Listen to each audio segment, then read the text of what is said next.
একটা উদাহরণ দিব আলোচনার শুরুতে, যাতে করে আলোচনার ভিতরে গেলে আপনাদের বোঝা সহজ হয়ে যায়। দুনিয়ার বুকেই দেখেন, আমরা যদি দুনিয়ার জীবনকে বিশ্লেষণ করি তাহলে দুনিয়ার বুকেও আমাদের জন্য ছাঁচ আছে, মানদণ্ড আছে।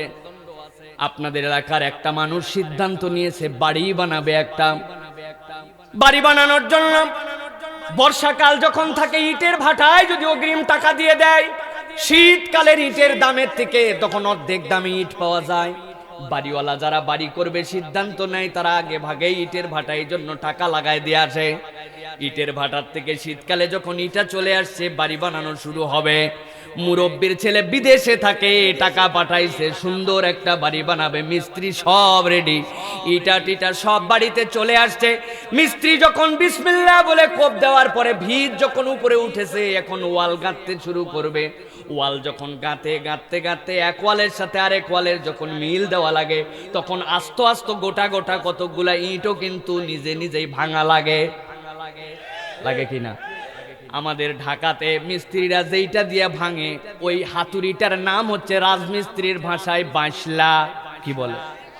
আপনাদের এলাকাতেও তাই। বাঁশলা দিয়ে রাজমিস্ত্রি একটা ইট এখন ওয়াল মিলানোর জন্য কেবলমাত্র কোপ দিয়েছে। যেই না কোপ দিছে, কোপ দেওয়ার সাথে সাথে ইটটা ঝুরঝুর করে ভেঙে পড়ে গেছে। মিস্ত্রি চিন্তা করেছে, কি আশ্চর্য কথা, এক নম্বর ইট হলে তো এইরকম করে ঝুরঝুর করে ভেঙে পড়ার কথা নয়, এইরকম করে ইট ভাঙবে কেন? হতেই পারে একটা ইট, দেখি তো দ্বিতীয় একটা ইটের অবস্থা কি।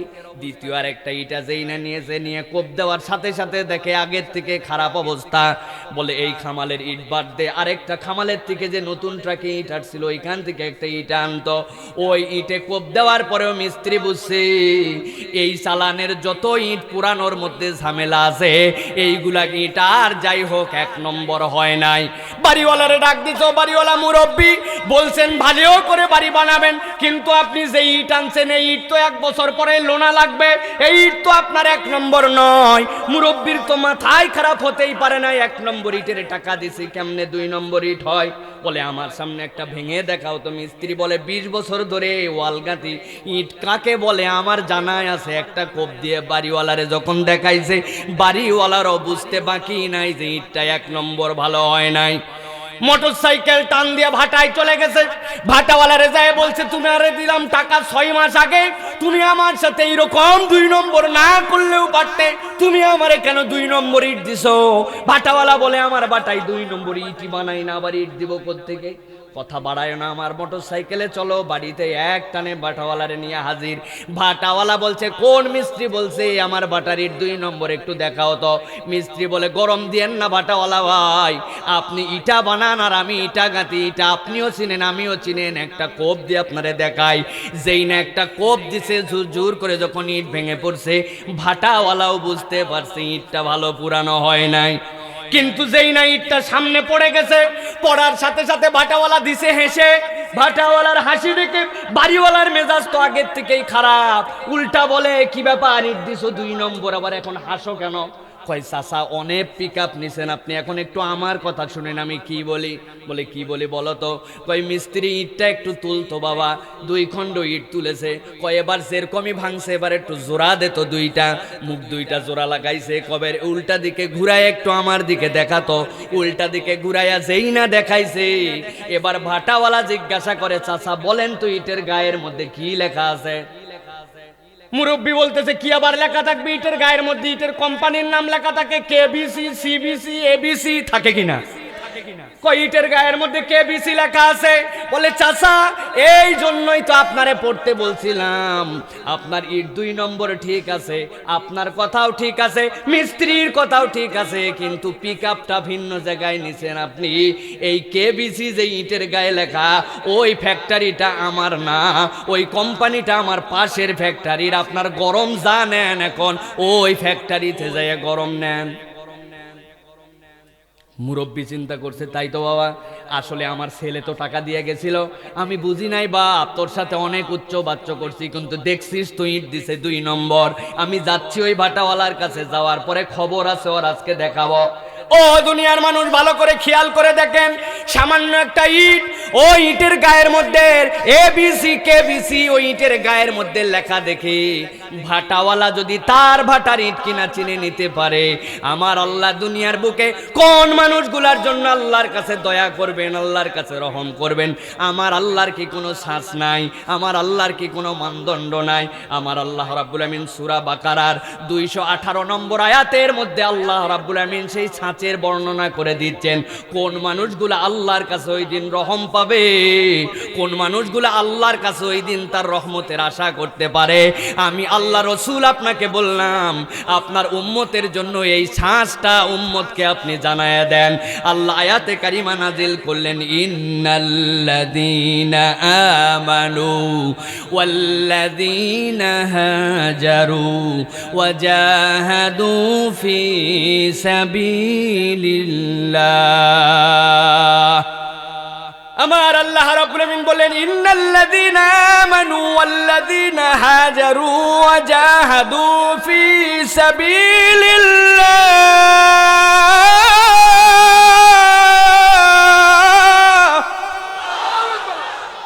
আমার আল্লাহ রাব্বুল আমিন বললেন, হে রাসূল আপনি দুনিয়ার মানুষের কাছে যে জানান, ইন্নাল্লাযীনা আমানু দুনিয়ার বুকে যারা ঈমানদার হবে, ওয়াল্লাযীনা হাজারু ওই ঈমানকে নিজেদের জন্য টিকায় রাখার জন্য, ঈমানের ভিত্তিকে মজবুত করার জন্য প্রয়োজনে নিজের এলাকা, নিজের দেশ, নিজের মহল্লা ছেড়ে দিতে সে কুণ্ঠিত হবে না, হিজরত করে চলে যাবে। তারপরে ঈমানের পথ থেকে বিচ্যুত হবে না। এরা হচ্ছে 2 নম্বর দল। 1 নম্বর দল হচ্ছে ঈমানদার, 2 নম্বর দল হচ্ছে হিজরতকারী, আর 3 নম্বর হচ্ছে ওয়াজাহাদু ফি সাবিলিল্লাহ, যারা আল্লাহর রাস্তায় নিজেদের জানমালকে উৎসর্গ করে দিয়ে টিকে থাকার জন্য, আল্লাহর বিধানের জন্য, আল্লাহর বিধান নিজের জীবনে বাস্তবায়ন করে দেওয়ার জন্য সকল মত পথকে উপেক্ষা করে দিয়ে আল্লাহর রাস্তায় যারা জিহাদকারী হবে, রাসূল আপনি তাদের ব্যাপারে জানায় দেন, উলাইকা ইয়ারজুনা রাহমাতাল্লাহ, আমি রব্বুল আমিন এই মানুষগুলাকে আমার রহমত দেওয়ার জন্য তৈরি আছি। আল্লাহ বলছেন কেবল রহমতই দিব না, আল্লাহু গফুরুর রহিম।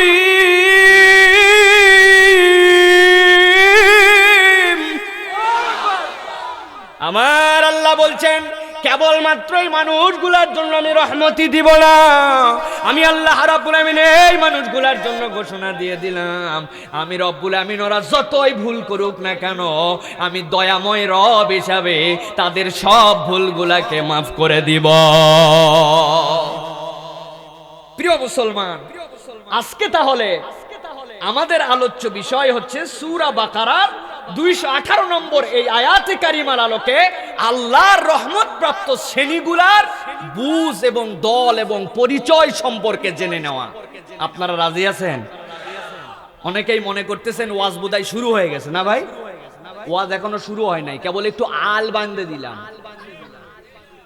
আল বান্দা বোঝেন? বোঝেন না। এক লোক জমিতে সেচ দিবে, 1 বিঘা মাত্র জমি। এখন চিন্তা করছে 1 বিঘা জমিতে সেচ দিলে আর কতটুক লাগে? অল্প একটুখানি বাটা মোটামুটি 90 স্যালো ইঞ্জিন দিয়ে যদি একটু সেচ দেই তাইলে পানি ভরতে আর কয় মিনিট। আল্লাহর রহমতে স্যালো মেশিন লাগায় দিয়ে গেছে। উনার সাথে যার জমি ছিল এই লোক হচ্ছে মহা টাউ। ও চিন্তা করছে তুই দিচ্ছিস জমিতে সেচ, আমার তো কাম বেশি না, আমার কাজ হচ্ছে হাত দেরেকে একটু আইল কাটে রাখা। এখন আরো চালাক হয়েছে, আগে আল কেটে রাখতো, এখন আল কাটে না, এখন কোদাল মাইরে আইল উঁচু করে আবার জায়গায় রেখে দেয়। যখন পানির তোরে ভেঙে যায়, যদি ধরে কিরে তুই আল কাটছিস কেন, কই আল কাটছিস, ধসে গেছে। আছে না ভাই? এখন প্রিয় ভাইয়েরা, আপনার জমি যদি নিচুর দিকে হয় আর 1 বিঘা জমি তো এরকম যদি হাত দেড়েক কাটা থাকে, সকাল থেকে সন্ধ্যা পর্যন্ত সেচ দিয়ে মেশিন লাগায়া মেশিন পুড়ে যাবে, তারপরেও জমিতে পানি বাঁধবে? এই জন্য আজকে আমরা আলোচনার শুরুতে একটু আল বেঁধে নিলাম যে আল্লাহর রহমত আমরা পাইয়ে গেছি। একবারে এরকম গণঘোষণা না দিয়ে কারা আল্লাহর রহমত পাবে, আল্লাহ যে বাউন্ডারি দিয়েছেন বাউন্ডারিটাকে বাইরে নিলাম। বুঝছেন তো আপনারা? এখন যদি আপনারা বলেন তাহলে ইনশাআল্লাহ কিছু আলোচনা শুরু হবে। রাজি আছেন আপনারা? রাজি আছেন আপনারা? ইনশাআল্লাহ প্রিয় ভাইয়েরা। তবে আজকে যে আল্লাহ রাব্বুল আমিনের রহমত প্রাপ্ত শ্রেণীর কথা বললাম, প্রথমে আপনাদের কাছে শুনতে চাই যে এটা সূরা বাকারার 218 নম্বর আয়াত। এই আয়াতে কারিমার আলোকে আল্লাহর রহমত প্রাপ্ত দল কয়টা? হয় না এরকম করে না, আমার সিস্টেম আছে, হাত এইরকম নিচে হাত রেডি করেন, এরকম করে আমি জিজ্ঞাসা করব কয়টা, একসাথে হাত বের করবেন। 3টা। কয়টা? সবার হাত ওঠে নাই, আবার একসাথে। কি চাচা, সমস্যা কি আপনার? তাড়াতাড়ি হাত তোলেন। কয়টা? আরেকবার সবাই নামান। আল্লাহর রহমত প্রাপ্ত দল কয়টা? আলহামদুলিল্লাহ। আজকে এই 3টা দলের মধ্যে থেকে আমরা 3টা আলোচনা করব না, আমরা অল্প সময়ের মধ্যে একটা দলের ব্যাপারে একটুখানি আলোচনা করব, সেইটা হচ্ছে ইন্নাল্লাযীনা আমানু। কতটুকু আলোচনা করব? ইন্নাল্লাযীনা আমানু। একটা দলের পরিচয় আজকে ক্লিয়ার করে আমরা বাড়িতে চলে যাব ইনশাআল্লাহ। ঠিক আছে তো ভাই? ইনশাআল্লাহ একটা দল ইন্নাল্লাযীনা আমানু। ঈমানদার কারা এটা আমরা একটু জেনে নিতে চাই। বাংলাদেশে এখন ঈমানের ঘোষণাটা খুব পাইকারি, ঠিক কি না? আমার আল্লাহ এক, আমার রাসূল এক, আমার কোরআন এক, আরে আমিও ঈমানদার, ঠিক কি না? পাক্কা ঈমানদার সবাই, ঠিক কি না? আজকে আমরা দেখতে চাই যে এই আমার আল্লাহ এক, আমার রাসূল এক, এই কথা বললে ঈমান হয় না, ঈমানের দাবি একটু ভিন্ন, জানার দরকার আছে কিনা? ওই যে ইটের ভাটার উদাহরণ দিছি, আরেকটা উদাহরণ দেই, ভালো করে খেয়াল করেন। আপনারা যারা ইটের ভাটায় ইট বানানো দেখছেন তারা আপনারা বুঝবেন, আর যারা দেখেন নাই তারা বুঝবেন না। কেমনে ইট বানায় খেয়াল করেন। প্রথমে মাটি মন্ডু করে, মাটি ভালো করে পাকায় পুকায়, এরপরে এরকম ছাঁচ থাকে, ওই ছাঁচের মধ্যে ভরে, উপর থেকে এরকম করে একটা টান দেয়, টান দেওয়ার পরে ফ্রেম যেই হয়ে যায়, আস্তে করে ইটগুলা এরপরে নামায় রাখে, রাখার পরে ওখানে রোদে 5, 7, 10 দিন শুকায়, শুকানোর পরে এরপরে নিয়ে যায় ভাটার মধ্যে ঢুকায় দেয়। বুঝতেছেন তো? আমি যা বলতেছি আপনাদের এলাকায় তাই তো? ভাটার মধ্যে ইট ঢুকায় দিছে, ভাটার মধ্যে পরে 7 দিন পুড়িয়েছে, পুরানোর পরে যখন ইট বের করে, ইট বের করার পরে ইটগুলা দিছে একই মাটিতে বানানো, একই জায়গায় তৈরি, একই ছাঁচে, কিন্তু যখন ইট বের করে আনছে পুরানোর পরে তখন 4 ধরনের ইটা বের হয়। কয় ধরন? এক ধরনের ইট হচ্ছে মাপে ঠিক, সাইজে ঠিক, যেখানে লাগাবেন সেখানে ফিট, গাঁথনিতে ফিট, সব কাজের জন্য ওর সব কিছু ঠিক আছে, এটা হচ্ছে 1 নম্বর, ঠিক কিনা? আরেকটা ইট আছে মাটি এক, ছাঁচ এক, পুরাইছে, কিন্তু বের হওয়ার সময় উনার একটু বেঁকা হয়ে বাড়াইছে, ওর নাম হচ্ছে পিকেট। কি নাম ভাই? পিকেট। ওর কপালে গাঁথনি নাই, ওর কপালে আছে ঝাঁকি মেশিন, ঠিক কিনা? ঝাঁকি মেশিনের মধ্যে ফালাই দিবে, দেওয়ার পরে ঝাঁকায় ঝাঁকায় ওগুলো খোয়া করে করে বের করে দিবে, ঠিক কিনা? আরেক ধরনের ইট বের হবে দেখবেন, এইটা হচ্ছে 3 নম্বর ইট। এই ইট সাইজে ঠিক আছে, আবার বেকাও না, কিন্তু উনি ঠিক মতো পড়ে নাই, উনারও গাঁথনির কপাল নাই, উনারে যদি ঝাঁকি মেশিনের মধ্যে দেয় তো পাউডার হয়ে যাবে। উনার কাজ কি? কোন এলাকায় এমপি, মন্ত্রী, মিনিস্টার দ্রুত আসবে আর উন্নয়ন বুঝানো লাগবে, সাথে সাথে ওই 2 নম্বর ইট এনে রাস্তার মধ্যে ফেলাবে, রাস্তার মধ্যে ফালাই দিবে, দিয়ে উপর দিয়ে বুলডোজার দিয়ে চাপা দিবে, রাস্তা হয়ে যাবে তেলতলা, ঠিক কিনা? একই মাটি, একই ছাঁচ, একই জায়গার থেকে তৈরি, একই পুরানোর পরে বের হওয়া, কিন্তু হচ্ছে 3 নম্বর, ঠিক কিনা? আরেক ধরনের ইট আছে ভাই, দেখবেন ইটের ধর্ম হচ্ছে পানির মধ্যে ডুবে যাওয়ার কথা, কিন্তু ওই ইট যদি পুকুরের মধ্যে ফেলেন আস্তে করে পরে আবার ভুস করে ফেঁসে ওঠে। আমাদের ঢাকায় ওটার নাম হচ্ছে ঝামা। কে আছে না ভাই? যেখানেই পাবেন ঝামা পকেটে করে নিয়ে এসে বউ বাচ্চারে দিবেন। এই বর্ষাকালে যাদের গোড়ালি ফেটে যায় ওনারা পা ডলে ডলে আপনাদের জন্য দোয়া করবে, ঠিক কিনা? তাহলে একই মাটি, একই ভাটা, একই জায়গায় পুরানো, একই ছাঁচ, একটা হলো 1 নম্বর, একটা হলো 2 নম্বর, একটা হলো ঝামা, একটা হলো পিকেট। তার মানে বোঝা যায় কেবল আমার আল্লাহ এক, আমার রাসূল এক, আমার কোরআন এক, এইটুক বললেই কেবলমাত্র ঈমানদার হওয়া যায় না।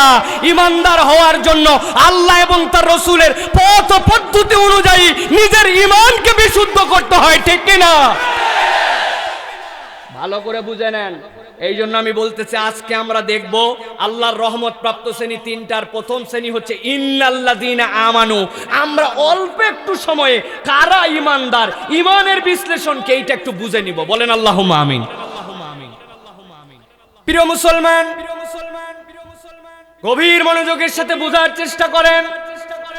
আমার আল্লাহ রাব্বুল আমিন বলছেন, দুনিয়ার মানুষ ভালো করে বুঝে নাও, তোমাদের ইমানের দাম হচ্ছে সবচেয়ে বেশি। দুনিয়াতে যত কিছুই তোমার থাক, তোমার ইমানের থেকে বেশি কোনো কিছুর দাম হইতে পারে না। ইমানের দাম আর ইমানদারের দাম এত বেশি, দুনিয়ায় আপনার আমল কিছু কমও হইতে পারে, কিন্তু আপনার ইমান যদি বিশুদ্ধ হয়, এই ইমানের কারণে আল্লাহ কখনো না কখনো আপনাকে জান্নাতে দিবে, ঠিক কি না? প্রিয় মুসলমান, আমার আল্লাহ রাব্বুল আমিন দুনিয়ার মানুষকে ঈমান বুঝানোর জন্য কুরআনুল কারীমের মধ্যে 3টা সূরার মধ্যে আলাদা আলাদা ভাবে দুনিয়ার মানুষের কাছে 10টা প্রশ্ন দিয়েছেন। ওই 10টা প্রশ্ন আল্লাহ রাব্বুল আমিন রাসূলের মাধ্যমে মক্কার মুশরিক যারা, তাদের মুখ দিয়ে উত্তর বের করে নিয়েছেন। এই প্রশ্নগুলা জানার মাধ্যমে ঈমানদাররা বুঝতে পারবে তাদের ঈমানের অবস্থা কি। কিন্তু আশ্চর্য হলে আপনারা শুনবেন, যেই প্রশ্নগুলো আল্লাহ রাব্বুল আমিন ঈমান বুঝার জন্য দিয়েছেন, ঈমানদারদের জন্য ঈমান জানার জন্য কুরআনুল কারীমের মধ্যে দিয়েছেন, এই প্রশ্নের যে উত্তরগুলা দিবে, এই উত্তরদাতারা একটাও কোনো মুসলমান নয়, আবু বকর, ওমর, ওসমান নয়, বরং এই উত্তরদাতা হচ্ছে তারা দুনিয়ার বুকে যারা কাফের মুশরিক, আবু জেহেল, উতবা, সাইবা, ইসলামের চূড়ান্ত দুশমন ছিল। আল্লাহ রাব্বুল আমিন বান্দাদের ঈমান বুঝানোর জন্য তাদের মুখ দিয়ে এই উত্তরগুলাকে বের করেছেন। জিজ্ঞাসা থাকতে পারে, হুজুর, আবু বকর, ওমর, ওসমানের মুখ না দিয়া কেন আল্লাহ রাব্বুল আমিন আবু লাহাব, উতবা, সাইবা, আবু জেহেল তাদের মুখ দিয়ে কেন এই উত্তর দিলেন? ছোট্ট একটা বিষয় বললে বুঝতে পারবেন, ভালো করে খেয়াল করেন। আমার আল্লাহ রাব্বুল আমিন আবু বকর, ওমর, ওসমানের মাধ্যমে না দিয়া আবু জেহেল, উতবা, সাইবা যারা কঠোর ইসলাম বিদ্বেষী, যারা ইসলাম, আল্লাহ এবং তার নবীকে কঠোরভাবে বিরোধিতা করত, তাদের মুখ দিয়ে রব্বুল আমিন এই উত্তরগুলা কেন বের করালেন? কারণ হচ্ছে একটাই, আবু বকর, ওমর, ওসমান যখন ঈমান এনে ফেলেছিলেন, ওই আবু বকর, ওমর, ওসমানের কাছে যদি আপনি যাই জিজ্ঞাসা করেন না কেন, তারা আল্লাহ রাব্বুল আলামিনের কোনো বিরোধিতা করত না, কোনো বিপক্ষের কথা বলতো না। তাদের জীবন থাকা অবস্থাতে সব সময় রাসূলের পক্ষেই কথা বলতেন, ঠিক কি না? প্রিয় মুসলমান, ভালো করে খেয়াল করেন, আল্লাহ রাব্বুল আমিন কেন ঈমান বুঝানোর জন্য আবু জেহেল, উতবা, সাইবার কাছে এই প্রশ্নগুলো করলেন, আমি একে একে আপনাদের কাছে আয়াতে কারিমা অনুযায়ী বলবো। তবে তার আগে বলতে চাই, আল্লাহ রাব্বুল আমিন জগতের মানুষের কাছে এই শিক্ষাটা আগে দিয়ে দিচ্ছেন, ও দুনিয়ার মানুষ শোনো, আবু বকর কেমন বিস্ময়কর ঈমানের অধিপতি ছিল, তার কাছে যদি এই জিজ্ঞাসা আমি করাতাম, ঈমানদাররা তাহলে ঈমান বুঝার ক্ষেত্রে হিমশিম খাইতে পারতো, অথবা ঈমানটা তার কাছে পরিষ্কার হইতো না। কারণ আবু বকর সিদ্দিক তো সেই আবু বকর। আবু জেহেল একদিন মক্কার চত্বরে এসে হাজির হয়েছে সকালবেলা, আল্লাহর নবী সকালবেলা হাজির হয়েছেন। আগের রাত্রে আল্লাহ রাব্বুল আমিন আল্লাহর নবীকে মক্কার চত্বর থেকে সেই প্যালেস্টাইনে নিয়ে গেছেন। প্যালেস্টাইন থেকে আল্লাহ রাব্বুল আমিন আল্লাহর হাবিবকে নিয়ে গেছেন সেই মেরাজে। আল্লাহর নবী সেই মেরাজ করে এসেছেন। আসার পরে পরের দিন সকালবেলা দাঁড়াইছেন। দাঁড়ানোর পরে মক্কার লোককে ডেকে বলতেছেন, ও মক্কার লোকেরা শোনো শোনো, গত রাত্রে আমার জীবনে একটা বিস্ময়কর ঘটনা ঘটেছে। আবু জাহেল বলতেছে, প্রতিদিনই তো তোমার জীবনে বিস্ময়কর ঘটনা ঘটে, গতকালকে আবার কি এমন ঘটেছে? আল্লাহ নবী বললেন, আল্লাহ রাব্বুল আমিন আমাকে গত রাত্রে এই বাইতুল মুকাদ্দাস থেকে ফিলিস্তিন পর্যন্ত নিয়ে গেছেন, এই বাইতুল্লাহ থেকে বাইতুল মুকাদ্দাস পর্যন্ত নিয়ে গেছেন। আল্লাহর নবী যেই নাই কথা বলেছেন, বলার সাথে সাথে আল্লাহর নবীর হাতটা আবু জেহেল ধরে ফেলেছে। করে বলছে, ঠিক করে বলো তো তুমি কি বললে? আল্লাহর নবী বলছেন, গতকালকে রাত্রেবেলা আমার আল্লাহ রাব্বুল আমিন আমাকে এই বাইতুল্লাহ শরীফ থেকে বাইতুল মুকাদ্দাস পর্যন্ত নিয়ে গেছেন। আল্লাহর নবী এরপরে কিছু বলতে যাবেন, আবু জেহেল বলছে, চুপ করো, আর বলতে হবে না। আবু জেহেল নিজেই মক্কার সব মানুষকে ডাক দিছে, ও মক্কার লোকেরা এদিকে আসো, এদিকে আসো। এতদিন পর্যন্ত যে মুহাম্মদ সাল্লাল্লাহু আলাইহি সাল্লামের মাথা ঠিক নাই, প্রমাণ দিতে পারি নাই, কিন্তু আজকে প্রমাণ দিয়ে ফেলছি যে মুহাম্মাদের মাথা ঠিক নাই। কি কথা বলো তো মুহাম্মদ? আল্লাহর নবী বলছেন, গত রাত্রে আমাকে রব্বুল আমিন এই বাইতুল্লাহ থেকে বাইতুল মুকাদ্দাসে নিয়ে গেছেন। আবু জেহেল সামনের সব লোকেরা জিজ্ঞাসা করে করে বলো তো, এই বাইতুল্লাহ থেকে বাইতুল মুকাদ্দাস যাইতে একটা দ্রুতগামী ঘোড়ার পিঠে যদি যায় কতক্ষণ সময় লাগে? বলে কমসে কম 7 দিন সময় লাগে। বলে মক্কার লোক শোনো, 7 দিন তো দূরের কথা, এরপরে আরো অনেক কিছুতে গেছে, কিন্তু গত রাত্রেই নাকি উনি বাইতুল মুকাদ্দাসে কেবল যাই নাই, বাইতুল মুকাদ্দাস থেকে আবার ফেরতও আসছে। দৌড়ায় চলে গেছে আবু জেহেল। আবু বকর বাড়িতে আসো নাকি? আবু বকর সিদ্দিক রাদিয়াল্লাহু তাআলা দরজা খুলেছেন, টানতে টানতে আবু বকর সিদ্দিককে নিয়ে চলে আসছে। কি ব্যাপার বলো?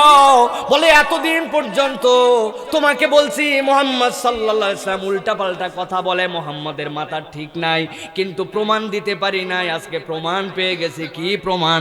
আল্লাহর নবীর সামনে এসে বলতেছে, মুহাম্মদ এখন কিন্তু কথা ঘোরানো যাবে না, আমার সামনে যেই কথা বলেছো আবু বকরের সামনে ওই কথাটাই বলো। আল্লাহর নবী বলছেন, আবু বকর, আমার আল্লাহ আমার ব্যাপারে আয়াতে কারিমা নাযিল করেছেন, সুবহানাল্লাযী আসরা বিআবদিহি লাইলাম মিনাল মাসজিদিল হারাম ইলাল মাসজিদিল আকসাল্লাযী বারাকনা হাওলা। আমার আল্লাহ মক্কা থেকে আমাকে বাইতুল মুকাদ্দাসে নিয়ে গেছেন। এই কথা বলার সাথে সাথে আবু জেহেল বলতেছে, আবু বকর বলো বলো, 7 দিনে যেখানে বাইতুল্লাহ থেকে বাইতুল মুকাদ্দাস যাওয়া যায় না, সেখানে তোমার মুহাম্মদ নাকি রাত্রেই গেছে আবার ফেরত আসছে। আবু বকর বলছেন, আবু জেহেল চুপ করো, আমার নবীকে বলতে দাও।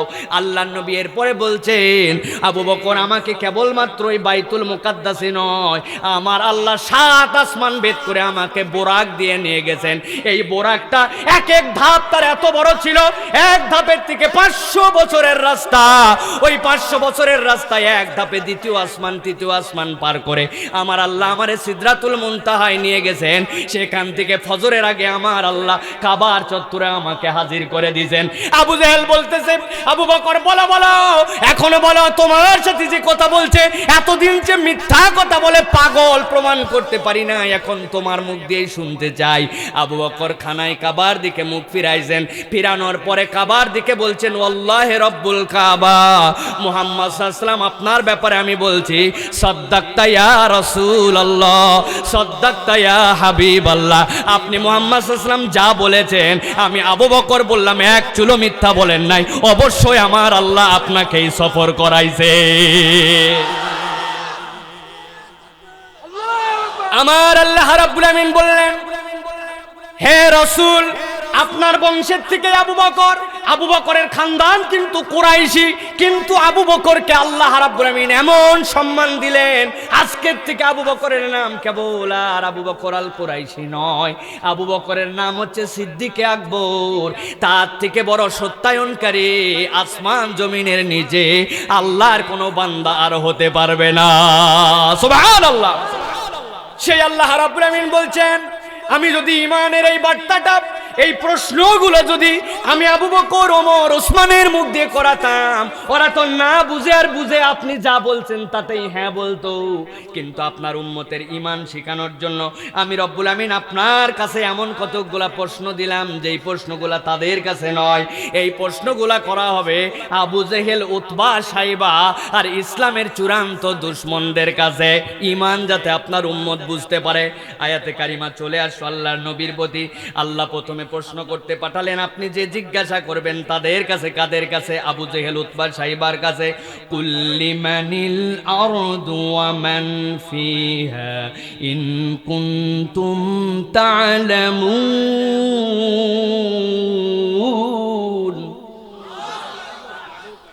কুল্লিমানিল আরদু ওয়া মান ফিহা ইন কুনতুম তা'লামুন।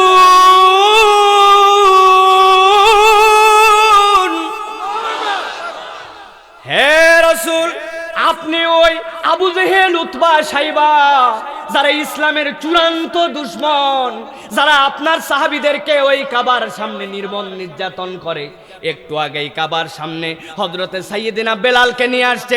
মক্কার এবড়ো থেবড়ো ভূমিতে সাইয়েদিনা বেলালকে উটের পিঠে করে ঘুরাইছে।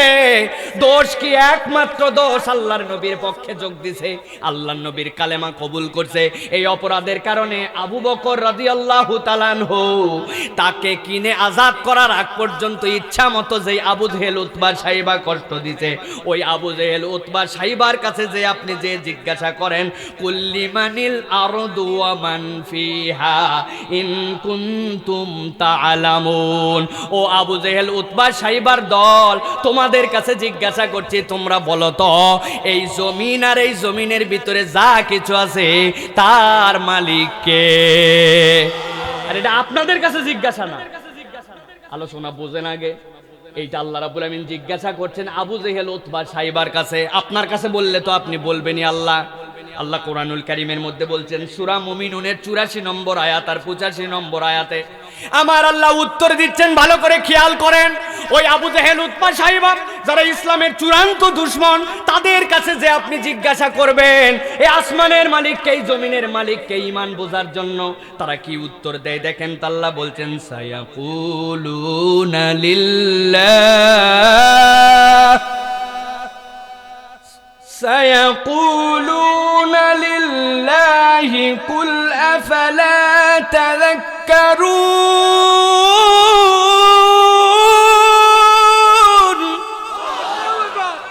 আমার আল্লাহ বলছেন ওই আবু জেহেল উতবা সাইবার কাছে যাওয়ার পরে আপনি যদি জিজ্ঞাসা করেন, ও আবু জেহেল উতবা সাইবা বলো বলো এই জমিনের মালিক কে আর এই জমিনের ভিতরে যা কিছু আছে তার মালিক কে?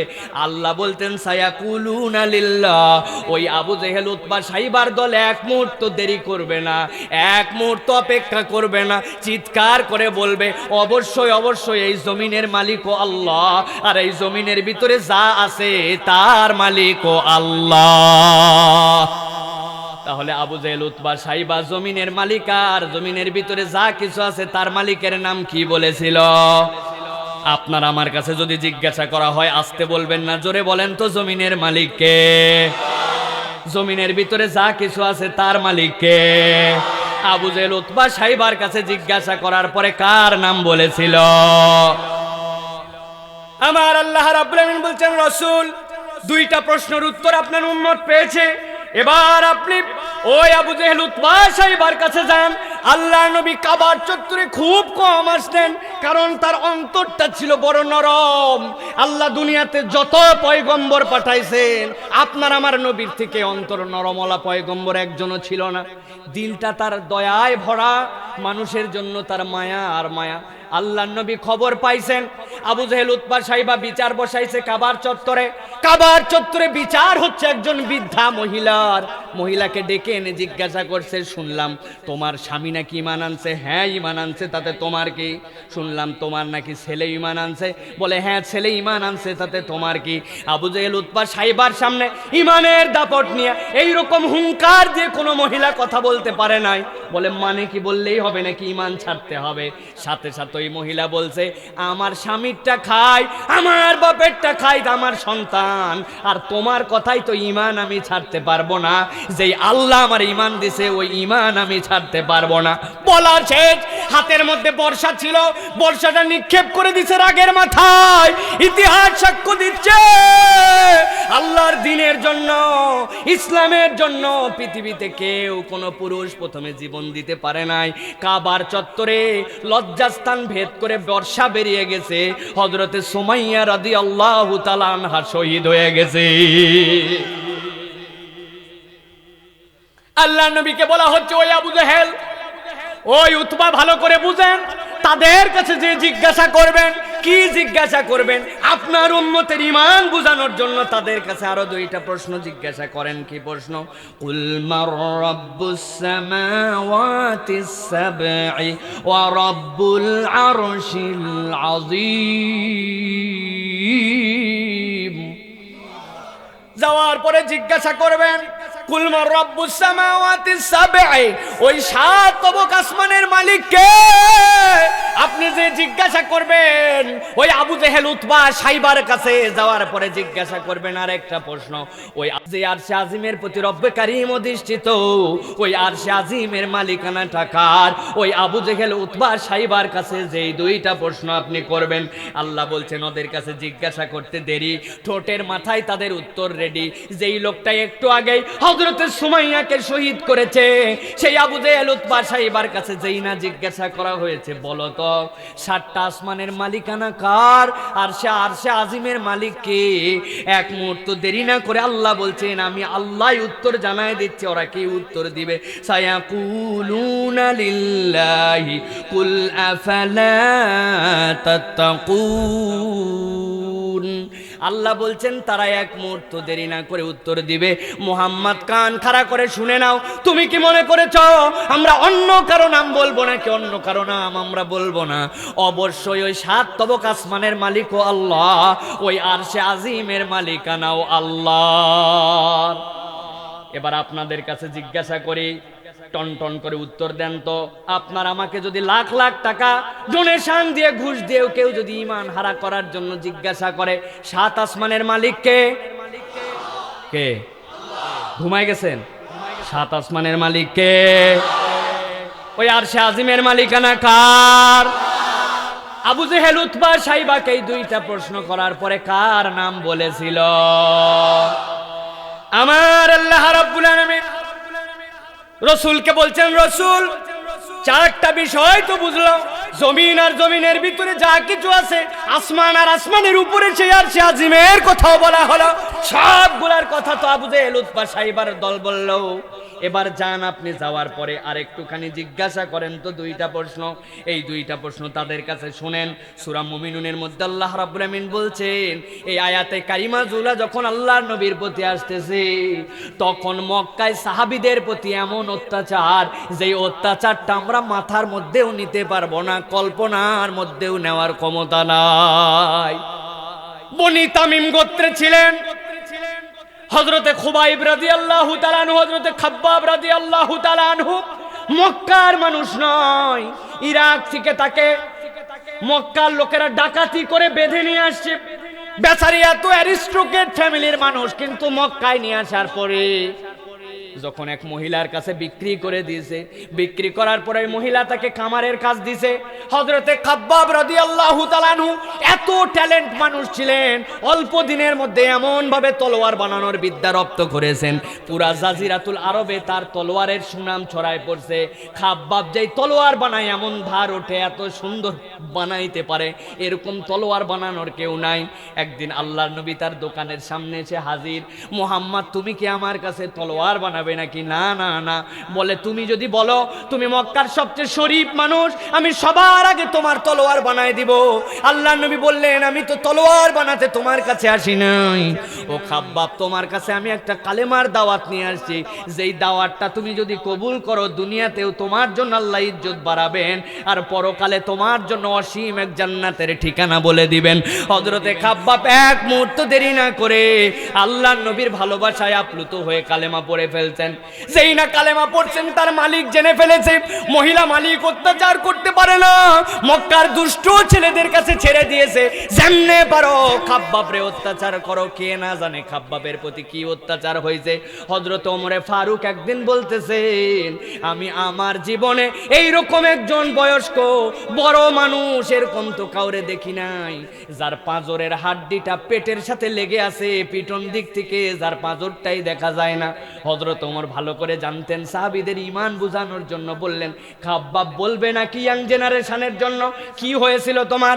বলে, আমি যখন কালেমা অস্বীকার করব না বলে দিলাম, মক্কার লোকেরা আমারে নানান ভাবে টর্চার করেছে, শেষ পর্যন্ত আগুনের অগ্নিকুণ্ড বানাইছে, কয়লা বানাইছে, বানানোর পরে তার মধ্যে খাব্বাবকে শোয়ায় দিত, আর ওই জাবালে কাবার থেকে একটা পাথর এনে বুকের মধ্যে চাপায় রাখতো।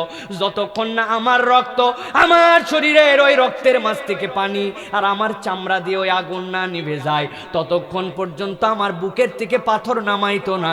কেবল একটা কথাই জিজ্ঞাসা করতো, খাব্বাব আর একটুকু শাস্তি দেওয়া হবে না, এক্ষুনি তুই ঈমান ত্যাগ কর। হযরতে খাব্বাব বলছেন, ঈমানের মজা আমার হৃদয়ে এমন ভাবে ঢুকে গেছিল, আমার মুখ দিয়ে আমি বলতেই হতো না, জিহ্বা দিয়ে তারা যখনই যাই জিজ্ঞাসা করত, ছোট্ট দুইটা শব্দ কেবল বের হতো, আহাদ আহাদ। এই আহাদ আহাদের মহাব্বতে খাব্বাব কখনো ঈমান ছাড়ে না। কি ত্যাগ করছি আমি ঈমানের জন্য, কালেমার জন্য? আপনার আমার ত্যাগ কি আছে?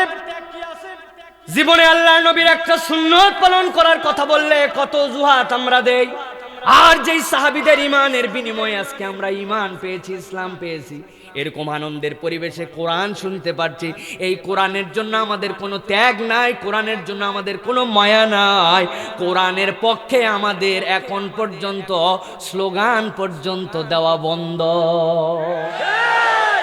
ঠিক কিনা? কোরআনের কথা বললে, কোরআনের পক্ষে থাকলে অনেকের আমাদের কষ্ট লাগে, আমাদের মায়া লাগে। আরে কি ঈমানের দাবি নিয়ে আপনি আসেন? কোরআন তো কোনো দলীয় সঙ্গীত নয়, কোরআন তো কোনো দলের কিতাব নয়, কোরআন তো বিশ্ব মানবতার কিতাব। কোরআনের পক্ষে যে নাই সে বিশ্ব মানবতার পক্ষে নাই, ঠিক কিনা? ভালো করে বিষয়টা পরিষ্কার করে রাখবেন প্রিয় ভাইয়েরা। দাঁড়ান, স্লোগান দেওয়ার দরকার নাই, বিষয়টা পরিষ্কার করে রাখবেন। কোরআনের পক্ষে যে নাই, মানবতার পক্ষে সে নাই, ঠিক কিনা? কোরআনের থেকে বেশি মানবতা কেউ শিখাইছে? আরে খ্রিস্টানদের এই যে উত্তরাধিকার আইন, যেটা আমেরিকা, তো এটা হচ্ছে 18 সেঞ্চুরিতে, মানে 1852 সালের আগে তাদের কোনো মহিলাদের সম্পত্তিতে কোনো অধিকারই দেওয়া ছিল না, নতুন করে আইন করে তাদের কেটে ঢুকাতে হয়েছে। আর 1450 বছর আগে আল্লাহর নবী মেয়েদের মিরাসনামা দিয়ে গেছেন। সুবহানাল্লাহ বলবেন না? তার কাছে কি শিখাচ্ছেন আপনি? ইসলামের থেকে মানবিক বিধান পৃথিবীতে কেউ দিতে পারবে না। সুতরাং মানবতার পক্ষে মুসলমান সবচেয়ে বেশি, কোরআনের পক্ষে যে মানবতার পক্ষে, যে বলবে আমি কোরআনের বিপক্ষে, সে মানবতার বিপক্ষে। আল্লাহর নবীর সাহাবী যাদেরকে এরকম কষ্ট দেওয়া হচ্ছে, 4টা প্রশ্ন গেছে, খেয়াল করেন। আল্লাহ রাব্বুল আমিন এবার বলতেছেন, ওই আবু জেহেল, উতবা, সাইবার কাছে আপনি যাবেন, আপনার উম্মতের ঈমান বোঝানোর জন্য গভীর মনোযোগ দিয়ে বুঝেন।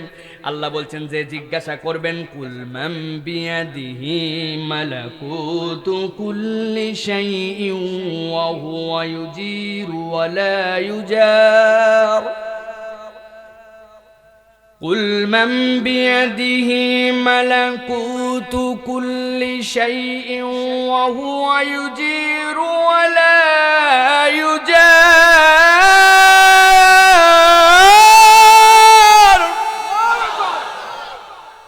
আল্লাহ রাব্বুল আমিন বলছেন, আপনি যে জিজ্ঞাসা করেন আসমান জমিনের সব কিছুর মালিকানা কার কাছে? ও আবু জেহেল, উতবা, সাইবা, তোমাদের কাছে আমার আল্লাহ জিজ্ঞাসা করছেন, বলো তো।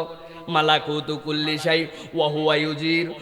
আল্লাহ রাব্বুল আলামিন কেবল আশ্রয়দাতা, ওয়ালা ইউজার, তিনি কারো কাছ থেকে তিনি আশ্রয় নেন না, এরকম রবকে আলাইহি ইন কুনতুম তা'লামুন, যারে কাউরে আশ্রয় দেওয়া লাগে না, এইরকম মালাকুতের মালিক যিনি, সমগ্র সাম্রাজ্যের মালিক যিনি, আশ্রয়দাতা যিনি, যারে কারো আশ্রয় গ্রহণ করতে হয় না। তোমাদের যদি জানা থাকে আবু জেহেল, উতবা, সাইবা, এই যে আমার এই সাহাবীগুলারে কষ্ট দিচ্ছ, এত কষ্ট দিচ্ছ, তোমাদের কাছে জিজ্ঞাসা করি, বলো তো এই রবের নাম কি? আল্লাহ বলছেন, এক মুহূর্ত তারা উত্তর দিতে দেরি করবে না হাবিব, তারা উত্তর দিবে, সায়াকুলুনা লিল্লাহি কুল ফাআন্না তুসহারুন। আল্লাহ বলছেন, ওরা এক মুহূর্ত দেরি না করে বলবে, অবশ্যই যা যা জিজ্ঞাসা করলে এইগুলা সব কিছুর মালিক হচ্ছেন আল্লাহ। আপনার আমার কাছে যদি জিজ্ঞাসা করা হয়, বলেন তো বিশ্ব ব্রহ্মাণ্ডের মালিক কে? জবানে যদি জোর থাকে একটু হিম্মত করে বলেন, এই বিশ্ব পরপারের মালিক কে? আশ্রয়দাতা কে? আশ্রয় যারে নিতে হয় না তিনি কে? সব ক্ষমতার মালিক কে?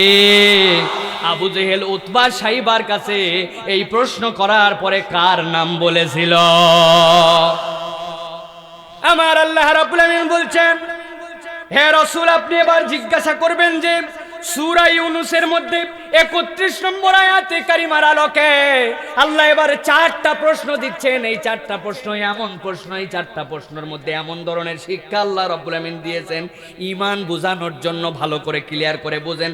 আল্লাহ বলছেন যে জিজ্ঞাসা করেন, কুল মাইয়ারযুকুকুম মিনাস সামাই ওয়াল আরদি আম্মান ইয়ামলিকুস সামআ ওয়াল আবসার।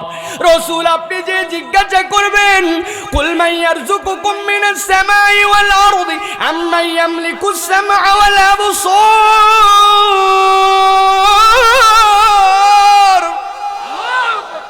যাওয়ার পরে জিজ্ঞাসা করেন, ওই যে বাহাদুরি করো, দুনিয়ার বুকে এত ফুটানি করো, এত গরম দেখাও, আবু জেহেল উতবা সাইবার দল, আসমান জমিন থেকে তোমাদেরকে রিজিক দেয় কে? যে জিজ্ঞাসা করেন তো, ও বাংলাদেশের মুসলমান, আপনার আমার কাছে আসমান থেকে রিজিক দেয় কে?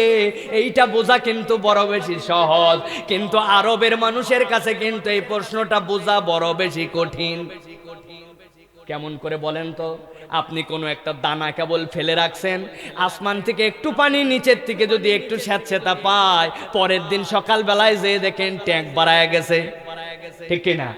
কিন্তু আরবের মধ্যে, মক্কার মধ্যে যারা গেছেন, শুধু পাহাড় আর পাহাড়, এমন পাহাড় দেখতে মাটির মতো, কিন্তু এত বড় পাথর, এত শক্ত পাথর, ওইটার মধ্যে আসমান থেকে পানি পড়ে পড়ে পাথর ক্ষয়ে যেতে পারে, কিন্তু ওর মধ্যে দানা পানি থাকলে উঠার তো সম্ভাবনাই নাই। আমার আল্লাহ বলছেন, দুনিয়ার মুসলমান, ওই মানুষগুলার কাছে এই জন্য আমি আল্লাহ জিজ্ঞাসা করলাম, জিজ্ঞাসা করো তো, আসমান জমিন থেকে তোমাদেরকে রিজিক দেয় কে? আর যে জিজ্ঞাসা করবেন, আম্মাই ইয়ামলিকুস সামআ ওয়াল আবসার, তোমাদের কান দিয়ে শোনায় কে? আর তোমাদেরকে চোখ দিয়ে দেখায় কে? শরীরের এত অঙ্গ প্রত্যঙ্গ থাকার পরে রব্বুল আমিন কেন বললেন কান দিয়ে শোনায় কে আর চোখ দিয়ে দেখায় কে? আপনি যদি মূল্যায়ন করেন, তাহলে আপনার জীবনে আপনি দেখতে পাবেন, মানুষের এই ব্রেন, মানুষের এই শরীর, মানুষের যা কিছু আছে, সবগুলো আইটেম 3টা ভাগে বিভক্ত। একটা হচ্ছে ইনপুট, ভিতরে নেওয়ার একটা মাধ্যম, আরেকটা হচ্ছে প্রসেসর, আরেকটা হচ্ছে আউটপুট। একটা মানুষের যদি কান আর চোখ না থাকে, ওই মানুষের 80% ইনপুট ডিভাইস অফ। আপনাদের যদি বিশ্বাস না হয়, চোখটা বন্ধ করে কানটা ঠেসে ধরেন, ধরে দেখেন কেমন লাগে। আশ্চর্য হয়ে যাবেন, আপনাকে একদম পুরো উল্টা পাল্টা লাগবে আপনার কাছে পরিবেশ। চোখ বন্ধ, কান দুইটা ঠেসে, আপনি কিছু শুনতেও পান না, আপনি কিছু দেখতেও পারেন না, আপনার দুনিয়া অন্ধকার, ঠিক কি না? একটা মানুষের চোখ অদ্ভুত, আল্লাহ রাব্বুল আমিনের সৃষ্টি। একটা ব্যাঙ কিভাবে দেখে জানেন? ব্যাঙ, এই যে আমাদের যে ব্যাঙ আছে, ব্যাঙগুলো লাভ দেয় না? ব্যাঙের চোখের দেখার সিস্টেম হচ্ছে, ও ক্লিয়ার ভিশন একটা ছবি দেখে নেয়, নেওয়ার পরে এরপরে লাভ দেয়, দিয়ে আবার দেখে, ও রানিং সবসময় দেখতে পারে না। কিন্তু আল্লাহ রাব্বুল আমিন আপনার আমার চোখ আর আপনার আমার এই যে আস-সামআ ওয়াল আবসার, এই যে বোধ দিলেন, এই বোধের দাম এত বেশি যে মানুষ এই চোখ আর এই কান দিয়ে আর এই মেমোরিতে এত ধারণ করতে পারে, যেইটা মানুষ কল্পনার মধ্যেও আনতে পারবে না। সুবহানাল্লাহ বলেন। আমি যদি এখন কোন একটা ছেলেরে ডাক দেই, ভাই এদিকে আসো তো, এই যে আমার ফোন আছে, ফোনটা দিয়ে একটু আমার আলোচনাটা ভিডিও করো। ভিডিও করতে শুরু করছে, খানিকক্ষণ পরে এসে বলতেছে, হুজুর দেখেন আপনার আলোচনাটা ভিডিও হতে হতে কেন জানি আর আলোচনা ভিডিও হচ্ছে না। আমি লেখা দেখলাম, এই জায়গায় কি লেখা উঠছে? লেখা উঠছে যে there is not enough memory, please insert the memory or delete something from your device।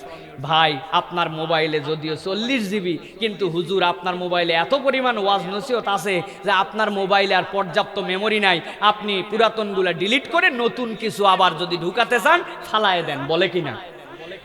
যুবকরা বলে, ভাই আমাদের এর মধ্যে ছোট্ট ছোট্ট মেমোরি আছে, 50 জিবি 60 জিবি, ভিডিও করতে করতে দোকানে যাওয়ার পরে কয় আগের সবগুলা ফালাই দিয়ে এবার নতুন কিছু দেন, আগের সব ফেলানো লাগে। মোবাইলের মধ্যে লেখা উঠে যে আপনার মেমোরি কার্ড ফুল। কিন্তু আপনার কাছে জিজ্ঞাসা করি প্রিয় ভাইরা, আপনাদের এলাকায় কি কখনো এরকম কোনো ঘটনা ঘটছে? হঠাৎ করে একদিন সকালবেলা একজন মুরব্বী ঘুমের থেকে উঠছে, উঠার পরে দেখে উনার কানের মধ্যে কে জানি বলতেছে, হ্যাপি বার্থডে টু ইউ চাচা। চাচা তো অবাক, কিরে আমার এই বুড়া বয়সে হ্যাপি বার্থডে কেটা বলে?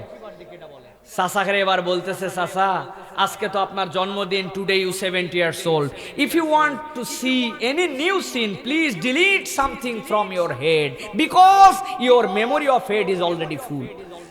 চাচা আপনি দুনিয়াতে আসার পরের থেকে, মায়ের পেটের থেকে হওয়ার পরের থেকে না বুঝে দেখছেন 5-6 বছর, এরপরে বুঝে দেখা শুরু করছেন প্রায় 70 বছর। যা দেখা লাগবে তাও দেখছেন, যা দেখা লাগবে না তাও দেখছেন। স্বপ্নের মধ্যেও আপনি, ঘুমের মধ্যেও স্বপ্নও দেখছেন, তাই না? মানে এতই দেখা দেখছেন আর এতই শুনছেন, চাচা আপনার মেমোরি আর নাই। যদি কালকের থেকে নতুন কিছু দেখতে চান তাইলে আপনার মেমোরি আগের গুলা সব ফালায় দেন। বলছে ভাই, কারো বলছে? আপনাদের এলাকায় কাউরে বলে নাই না? কি মনে হয় বলবে? বিজ্ঞান কি বলতেছে জানেন? If any human being alive in this universe 1000 years without a single second of sleep, এই পৃথিবীতে একজন যদি মানুষ 1000 বছর বাঁচে আর 1 সেকেন্ডও যদি না ঘুমায়, অনবরত সে যদি চোখ দিয়ে দেখে আর অনবরত সে যদি এই কান দিয়ে শুনে, আমার আল্লাহ তার মেমোরি ব্রেনের মধ্যে এতগুলা চিপ দিয়েছেন, 1000 বছর বেঁচে অনবরত দেখে তার মেমোরির 50% খরচ করার মতো ক্ষমতা ওই বান্দার নাই। এত অসীম মেমোরি আল্লাহ দিয়েছেন। আমার আল্লাহ জিজ্ঞাসা করছেন, যে জিজ্ঞাসা করেন আম্মাই ইয়ামলিকুস সামআ ওয়াল আবসার, যাওয়ার পরে আপনি জিজ্ঞাসা করবেন, এই যে অসীম মেমোরি পাইলি, এই যে চোখ দিয়ে তুই দেখিস আর কান দিয়ে তুই শুনিস আর আসমান জমিন থেকে যে রিজিক দেয়, ও আবু জেহেল উতবা সাইবার দল, মুহাম্মদ সাল্লাল্লাহু আলাইহি ওয়াসাল্লামের সাথী আবু বকর ওমর ওসমান নয়, বরং আল্লাহ রাব্বুল আমিন এদের কাছে জিজ্ঞাসা করতে বলছেন যে জিজ্ঞাসা করো তো, এইটা তোমারে কে দিছে একটু জিজ্ঞাসা করে জানাও। আল্লাহ বলছেন জিজ্ঞাসা করার পরে আরো 2টা প্রশ্ন তাদের কাছে জিজ্ঞাসা করেন। আল্লাহ বলছেন এবার ফাইনাল, ফুল এন্ড ফাইনাল, এই 2টা সব জিজ্ঞাসাগুলা এই 2টার মধ্যে আল্লাহ দিয়ে দিয়েছেন। জিজ্ঞাসা করেন তাদের কাছে, ওয়া মাইয়ুখরিজুল হাইয়া মিনাল মাইয়িতি ওয়া ইউখরিজুল মাইয়িতা মিনাল হাই ওয়া মাইয়ুদাব্বিরুল আম। যাওয়ার পরে জিজ্ঞাসা করবেন, হে রাসূল এতক্ষণ যা প্রশ্ন করা হয়েছে আবু বকর ওমর ওসমানকে নয়, ওই যে কাফের মুশরিকদের কাছ থেকে যে উত্তরগুলা আমি আল্লাহ আপনার উম্মতের জন্য কোরআনের মধ্যে কোট করতেছে, এই 2টা সবচেয়ে সাংঘাতিক জিজ্ঞাসা। ওই কাফের মুশরিক যারা আপনাকে কষ্ট দিচ্ছে, যারা আপনার মাথায় বুড়ি চাপায় দেয়, যারা আপনার উম্মতদেরকে হত্যা করতেছে, যারা আপনার সাহাবীদেরকে দেশান্তর করে দিচ্ছে, তাদের কাছে যে জিজ্ঞাসা করেন তোমাদেরকে জীবন দেয় কে আর তোমাদেরকে মারে কে আর বিশ্ব পরিচালনার ক্ষমতাটা কার? আল্লাহ জিজ্ঞাসা করতেছেন যে জিজ্ঞাসা করো জীবন দেয় কে আর মারে কে। এইটা কেবলমাত্র কোরআনেই নয়, হযরতে সাইয়্যিদিনা মুসা আলাইহিস সালামকে দিয়ে আল্লাহ জিজ্ঞাসা করছেন। ফেরাউনের কাছে মুসা আলাইহিস সালাম গেছিলেন, ফেরাউন যায় বলে আমি সব করতে পারি, আনা রব্বুকুমুল আলা, তাই নাকি? বিশাল ব্যাপার, আমি তোমার দলে কালকেই যোগ দিব, খালি 2টা কাজ করে দেখানো লাগবে, 1 2 বলে দেখো। খালি কি কাজ করা লাগবে? কই তুমি একটা জীবন দাও আর একটা মারো। কই এটা তো কোনো ব্যাপারই নয়। এই আমার যেই জেলখানার দায়িত্বে আছে এইরকম একজন লোক আমার সামনে এক্ষুনি হাজির করো। হাজির করে নিয়ে আসছে। কি অপরাধ তার? বলে এর কোনো অপরাধ নাই, বিনা অপরাধে তারে ধরে রাখা হয়েছে, আপাতত আপনার বিরোধিতা করার জন্য ধরা হয়েছে, তার মানে ওর কোনো অপরাধই নাই, তাই নাকি? বিচার বিশ্লেষণ কবে হবে দেখা যাবে সেইটা। বলে দেখো মুসা, আমি ইচ্ছা করলে আরে মেরে ফেলতে পারি, কোনো ব্যাপার না, তলোয়ারটা দাও। এক কোপ দিছে, দিয়ে কল্লা আলাদা করে দিছে। বাহ, আপনি তো তাহলে মারতে পারেন, প্রমাণ হয়ে গেছে। এবার কি জীবন দিয়ে দেখাবো নাকি? বলে আমার আদালতে এরকম কোন লোক আছে নাকি? বলে হ্যাঁ, এরকম অনেকগুলো আছে যাদের ফাঁসির ঘোষণা হয়ে গেছে, অচিরেই ফাঁসি হয়ে যাবে। নিয়ে আসো তো আমার সামনে, এই বেটা তোর ফাঁসি হবে জানিস? হ্যাঁ জানি। কবে? আজকে রাত্রে। কয় আমি তোর রব্বুকুমুল আলা হিসাবে আজকে আমি তোরে মুক্ত করে দিলাম, যা তোর জীবন দিয়ে দিলাম। মুসা দেখছো নাকি, একটারে মারছি আর একটারে জীবন দিছি। মুসা বলছে দারুণ দেখাইছেন, 80% বুঝে ফেলাইছি, খালি অল্প একটু বাকি। কি বাকি? কয় প্রথম একটু আগে যেইটার কল্লা কাটছিলেন আপনার সামনেই তো এখনো পড়ে আছে, কিচ্ছু করা লাগবে না, কেবলমাত্র ওইটারে আরেকবার একটু জীবন দিয়ে দেখালে আপনি আপনার দলে। ওইটার একটু জীবন দিয়ে দেখালেই আমি আপনার দলে। বেয়াদব কোথাকার, মুখে মুখে তর্ক করে। দেখবেন যখনই আমাদের ইসলাম এবং মুসলমানদের সাথে যুক্তিতে কুলাই উঠতে পারবে না একটা দল, ওরাও তখন গাজওয়ারি করে মুসলমানদেরকে তখন বিরোধিতা করার নামে বিরোধিতা করে, ঠিক কি না? কোনো যুক্তি নাই, কোনো দলিল নাই, কিচ্ছু নাই, বক্তার পরিচয় তারা সব ক্লিয়ার সম্পর্কে জানে, কিন্তু কোরআনের বিরোধিতা করার কারণে, মাহফিলের বিরোধিতা করার কারণে কোরআনের মাহফিল হতে দেওয়া যাবে না, এই অজুহাতেই কেবল বক্তাদের গায়ে ট্যাগ দিয়ে মাহফিল বন্ধ করার জন্য একদল এখন উঠে পড়ে লাগছে, ঠিক কিনা? পরিষ্কার জেনে নিবেন, এরা পরিষ্কার জেনে নিবেন, এটা হচ্ছে ফেরাউনের ক্যারেক্টার। মুসা আমার মুখে মুখে কথা বলো। আরে মুখে মুখে কি বললাম? তুমিই না বললে জীবন দিতে পারো, তুমিই না বললে মারতে পারো, কেবলই একটারে মাইরে ফেলে কেবল নিচে রাখছো, আমি তো বলছি ওইটারে খালি একটু জীবন দাও, তোমার কেরামতি শেষ। কসু পারো, তুমি কি পারো? আমার আল্লাহ রাব্বুল আমিন বলছেন, ওদের কাছে যে জিজ্ঞাসা করেন, মাইয়ুখরিজুল হাইয়া মিনাল মাইয়িতি ওয়া ইউখরিজুল মাইয়িতা মিনাল হাইয়্যি ওয়া মাইয়ুদাব্বিরুল আমরু ফাসায়াকুলুনা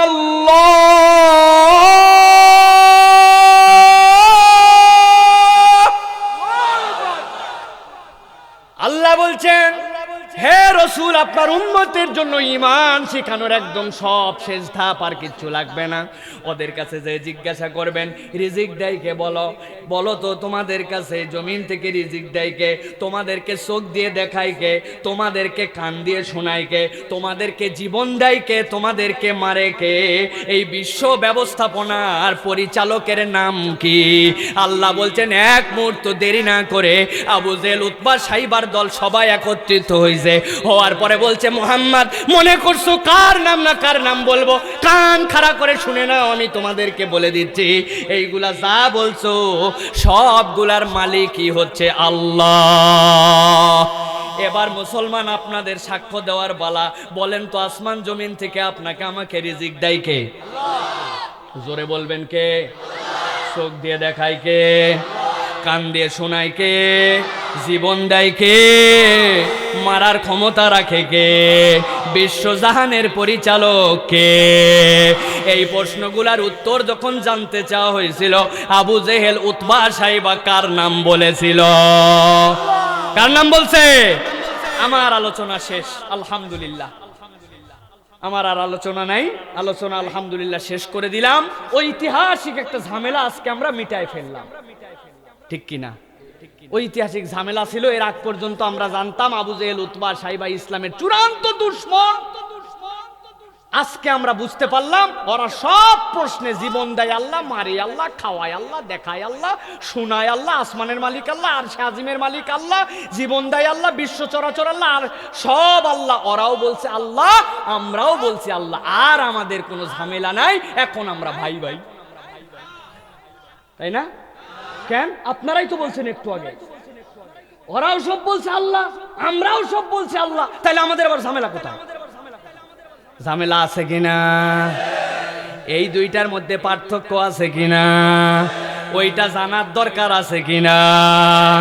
আপনারাই বলছেন জানারও দরকার আছে, পার্থক্যও আছে, বুঝছেনও। তারপরেও এখন পরীক্ষা শুরু হবে, রেডি হন যে কোনো একজন।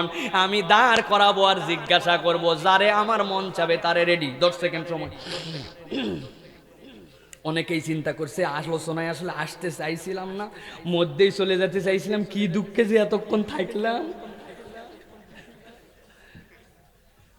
প্রিয় মুসলমান, আমি আপনাদের অ্যাটেনশনের জন্যই কথা বললাম, আপনাদের কাছে ধরবো না। আপনারা জানেন অনেকে, আমি জানি, কিন্তু বলেন তো ভাই, এই উত্তরটা আমাদের জানার দরকার আছে কিনা? আমাদের সমাজে এখন নানান ওয়াজ, গল্পের ওয়াজ, কিচ্ছার ওয়াজ, এক বক্তা উঠে আরেক বক্তার বিরোধিতার ওয়াজ, মাইক একখান পাইছি, কোনো এক জায়গায় শুনে আসছি ইউটিউবে আমার বিপক্ষে বলছে, অতএব আমার সামনে ইউটিউবার আছে, ক্যামেরাম্যান আছে, আমার এখন কিছু ধোলাই দেওয়া লাগবে, এখন খালি ধোলাই ধোলাই খেলা। ওয়াজ মাহফিলগুলো নষ্ট হয়ে গেছে আমাদের, ঠিক কি না ভাই? আগে ওয়াজ মাহফিল থেকে মানুষ ইমান, ইসলাম, তাহাজিব, তামাদ্দুন শিখতো। এখন ওয়াজ মাহফিলে এইগুলা নাই। অনেকগুলো আছে কিছু কিচ্ছা, যেই কিচ্ছার কোনো ভিত্তি নাই, কিচ্ছু নাই। হাজারা গল্প শুনে লোকজন কায়দে হুলস্থুল। বাড়িতে যায় জিজ্ঞাসা করছে, ওরে ওয়া, বউ বলছে কি বলছিল তা মনে নাই। আসলে তুমি, আরে বাবা রে বাবা, আজান দিছিল ভাই, গজল গাইছিল, কলিজা ফানা ফানা হয়ে গেছে। তা আমার কথা হচ্ছে ভাই, আজান দেওয়া ভালো কাজ, ঠিক কিনা? আজান ভালো না খারাপ? গজল ভালো না খারাপ? কিন্তু কোন মাহফিলের কি মৌলিক উদ্দেশ্য আজান, গজল আর কিচ্ছা হতে পারে ভাই? কোন মাহফিলের উদ্দেশ্য কি রাজনৈতিক মঞ্চ হতে পারে? কোন দলবাজি কথাবার্তা মাহফিলের মধ্যে চলতে পারে? তাহলে আমাদের মাহফিল গুলো এরকমই তো হচ্ছে। আজান দিছে, বক্তা বলছে এখন মক্কা শরীফের আজান শোনানো হবে, আল্লাহু আকবার, আল্লাহু আকবার। বলছে হুজুর মক্কা শোনালেন, মদিনা শোনাবেন না? এবার হুজুর আবার মদিনা শোনাইছে, আল্লাহু আকবার, আল্লাহু আকবার। বাবা, মক্কা মদিনা দুটাই হলো, বাংলাদেশ বাদ থাকবে কি জন্য? লা ইলাহা ইল্লাল্লাহ। এবার শুনে জনগণ খুশি, এলাকা খুশি। আজান তো প্রতিদিনই আমরা মসজিদ থেকে শুনতেছি, তাহলে আবার মাহফিলে নতুন করে আজান শোনার কি আছে? তার মানে আমি কারো সমালোচনা করছি না, আমি বলতে চাচ্ছি ভাই, আমাদের এই মাহফিলগুলো, এই যে হাজার হাজার মানুষ আপনারা বসে আছেন, কত মানুষ জায়গা পায়নি, দাঁড়ায় আছে এই যে 1.5 ঘন্টা।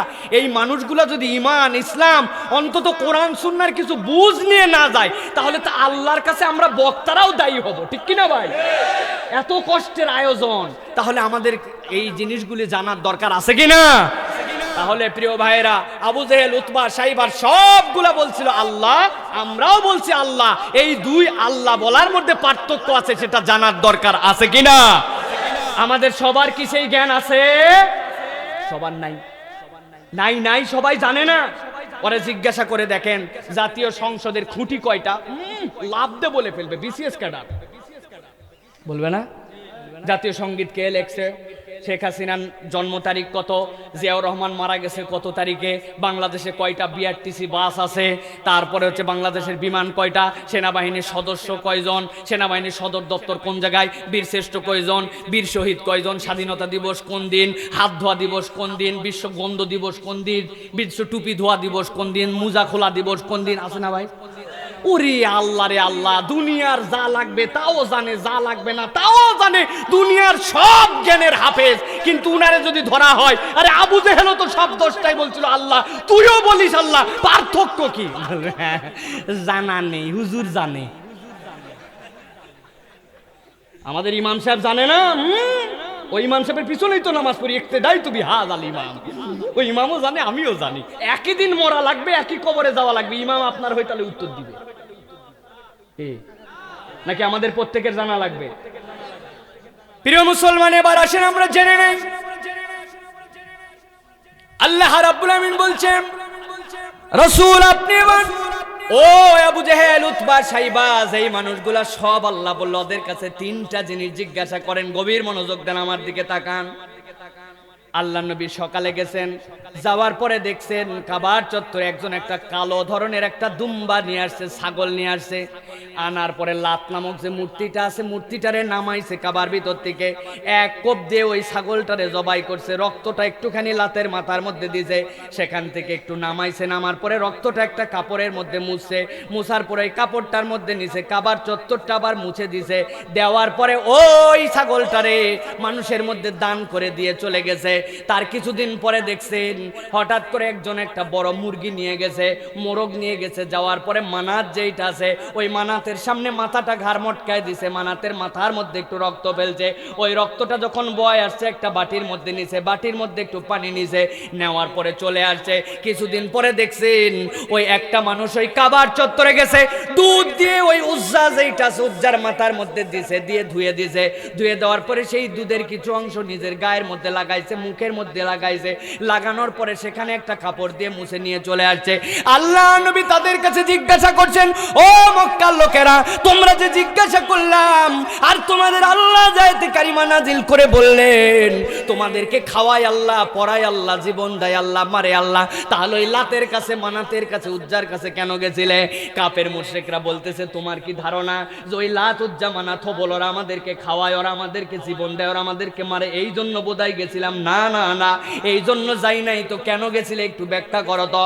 ওই লাতের সামনে যে ছাগল দিয়েছিল কেন জানো নাকি? একটা বাচ্চার আমাদের এলাকার অসুখ হয়েছে, আশপাশের জাজুরাতুল আরবের সব ডাক্তার পানি দেখানো শেষ, বাচ্চাটার সুস্থ হয় না। তারপরেও ওর মা মান্যত করেছে অমাবস্যার রাত যেদিন হবে, যেদিন আকাশের মধ্যে চাঁদ থাকবে না, ওই দিন লাতের সামনে ওই ছাগলটা মান্যত দিবে। দেওয়ার পরে সেখান থেকে যে রক্তটা হবে, ওই রক্তটা নিয়ে আসার পরে ওই বাচ্চাটার গা মুছে দিবে, এতে করে যদি রোগ ভালো হয়। মানাতের সামনে কেন গিয়েছিলে? মানতের সামনে গিয়েছিল একটা মানুষ বারবার ব্যবসা করার জন্য যায় সিরিয়ার দিকে, লাভ হয় না তার। মানাতের সামনে মানত করেছে, কালো একটা মোরগ দিয়েছে, এই রক্তটা কাপড়ে বেঁধেছে, ওই কাপড়টা উটের যে হাওদা আছে হাওদার মধ্যে দিয়েছে। এই কারণে যাওয়ার ক্ষেত্রে ওই মানাতের ওসিলা দিয়ে তার যেন একটুখানি ব্যবসায় বরকত হয়। কিছুদিন পরে দেখলাম দুধ ঢেলে দিয়েছিল হবলের মাথায়। কেন? পর 5 বছর হয়ে গেছে, বিবাহ হয়েছে, তার একটা সন্তান হয় না, সন্তান চায়, এই জন্য তার মাথার উপরে পানি দেওয়ার পরে সেই পানিটা তারে খাওয়ানো হয়েছিল। ও মক্কার লোকেরা, তোমরা যে একটু আগেই বললে আল্লাহ জীবন দেয়, আল্লাহ মারে, আল্লাহ খাওয়ায়, আল্লাহ রিজিক দেয়, আল্লাহ সব দেয়, তাহলে ওদের কাছে কেন গেলে? লাতের কাছে কেন যাও? মানাতের কাছে কেন যাও? হবলের কাছে কেন যাও? ছাগল কেন মানত দাও? মুরগি কেন দাও? এই দুধ ধোয়ায় পানি খাও কেন? আমার আল্লাহ রাব্বুল আলামিন উত্তর দিচ্ছেন। ওই আবু জেহেল, উতবা, সাইবা যে উত্তর দিয়েছিল আল্লাহর নবীর কাছে, আল্লাহ বলতেছেন সাথে সাথে, ওয়াল্লাযীনা ইত্তাখাযু মিন দুনিহি আউলিয়া মা না'বুদুহুম ইল্লা লিয়ুকাররাবুনা ইলাল্লাহি যুলফা। ও মুহাম্মদ, ভালো করে বুঝে নাও, ওই লাত, উজ্জা, মানাত, হবল জীবনও দেয় না, মারেও না, খাওয়ায়ও না, ব্যবসায়ও বরকত দিতে পারে না, তো যাও কেন? আল্লাহ বলছেন এই জন্য যায়, ওই লাত হচ্ছে আল্লাহর প্রিয় একটা পাত্র, ওই পাত্রটা ইবাদত করতে করতে আল্লাহর বড় একটা মাহবুব বান্দা হয়ে গেছিল, তার মূর্তি হিসাবে সেইখানে রাখছি। ও তো কিছু দিতে পারে না, কিন্তু ওর কাছে যদি মান্যত দেওয়া হয় ও খুশি হয়, ও খুশি হলে ও আল্লাহকে বলে, আল্লাহ দেয়, কিন্তু ওর মাধ্যম দিয়ে একটু দেয়। মানাতের কাছে কেন গেছ? মানাতের কাছে এই জন্য গেছি, ও হচ্ছে আল্লাহর অমুক পয়গম্বরের প্রতিকৃতি, ওর দেওয়ার কোনো ক্ষমতা নাই, কিন্তু ওর কাছে দিলে আল্লাহ, যেহেতু সে পয়গম্বর, আল্লাহর বড় নৈকট্যওয়ালা, ও দিতে পারে না, ওর কাছে দিলে ও খুশি হয়, ও আল্লাহর বলে দেয়, আল্লাহ দেয়, কিন্তু তার মাধ্যম দিয়ে দেয়। হবলের কাছে কেন গেছো? হবল কি সন্তান দেয় নাকি? না না না, বরং তার কাছে গেছি এই জন্য, আল্লাহর একটা ফেরেশতার প্রতিকৃতি হিসাবে সে এখানে আছে। আল্লাহর ফেরেশতাকে আল্লাহ বড় বেশি ভালোবাসেন, ওর দেওয়ার ক্ষমতা নাই, কিন্তু ওর কাছে চাইলে ও দেয় না, ওর মাধ্যম দিয়ে দিলে আল্লাহ দেয়। লিয়াতাকাররাবুনা ইলাল্লাহি যুলফা, আল্লাহ দেয়, কিন্তু ওদের মাধ্যম দিয়ে দেয়। আল্লাহ বলতেছেন, হে রাসূল, আপনার উম্মতের ঈমান পরিষ্কার করায় দেন।